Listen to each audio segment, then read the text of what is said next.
So you've done the hard bit, Jarvis Signature Tours, sea to sky. Now it's time for a bit of fun.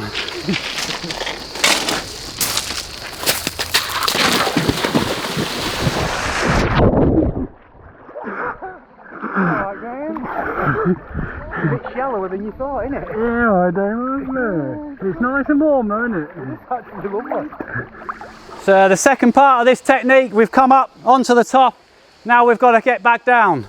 So the first part was to turn around, quite difficult. Big drop to the right there. So a lot of shuffling around. I just took my time, rolling backwards and forwards, get back a bit off the edge, get the back wheel good, and then doing the bounce into the technique. We've done that basic one on the flat. We should be confident here. Bit of a gap, you've got to lift it across onto there. Just nice and steady, take your time. It's easy to get hooked up with your tyres trying to turn. Again, lots of grip coming down. Leaning right back, just slow, slow, slow. Coming down's actually the easy bit, you just need a bit of confidence. The turn's the tricky bit, because it's so grippy, it can just tip you off, so just got to make sure you turn into it first. When I did the hop around, just made sure I got a good compression, and nice and positive, and always leaning that way a little bit, just to be safe if you have a dab. Probably could have carried the front wheel right across there, but I played safe a little bit, dropped it in, front wheel, compress again, little lift onto it, hold it, little blip of the throttle, lots of grip, lots of grip. So you can trickle it through, always pressure in the back, just lean back on it, low revs. As soon as you're too many revs and clutch out, it's like when it's slippery you spin up, but this stuff, if you clutch out, it's going to be out of your hands because there's so much grip. So just low revs, keep it under control. Weight the back end. Big nasty little one for the footrest. It looks horrible, but it's a simple technique.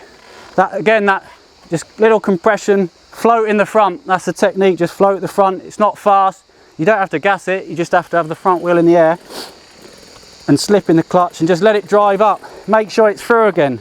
I'm not trying to turn too early. If the front wheel's up, I can always maneuver it. If you drop in, you're pulling it out. So onto there, and then left foot down, nice and safe. Drop it back in, get your position. The back wheel's going to sort itself out there.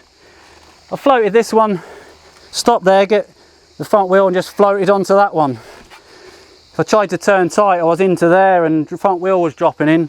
So just a little lift onto that. Again, line for the front, line for the back wheel. We've done that in a basic way.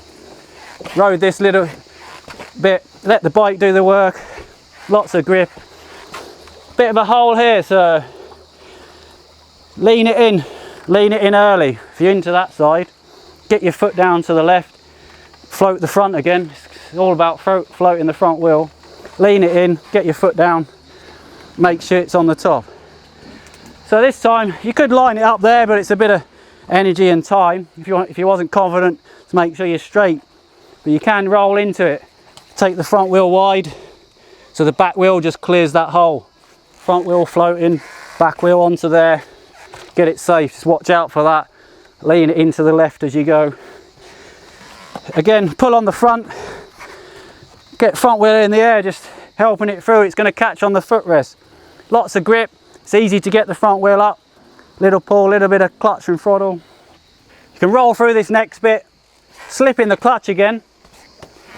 Pretty hot, like sweating just walking it. So if you start to feel too tired, you've got to gauge, you know, if it's hindering your strength to do it. Just have a rest and make sure each bit, otherwise it's going to be a vicious circle. You'll get more and more tired. It's better to have a good hit at, just wait till you got your breath back, cool down a little bit.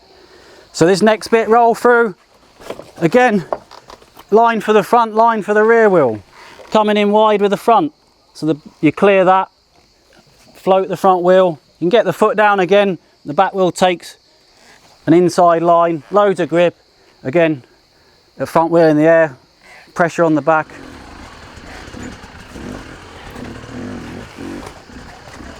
Roll it through this. These little gaps can be awkward, so you've just got to roll the front through, and then if you think it's going to hit, sometimes you can compress at the rear.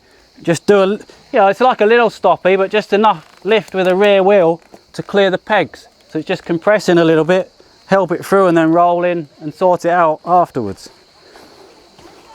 Roll it in, roll it in.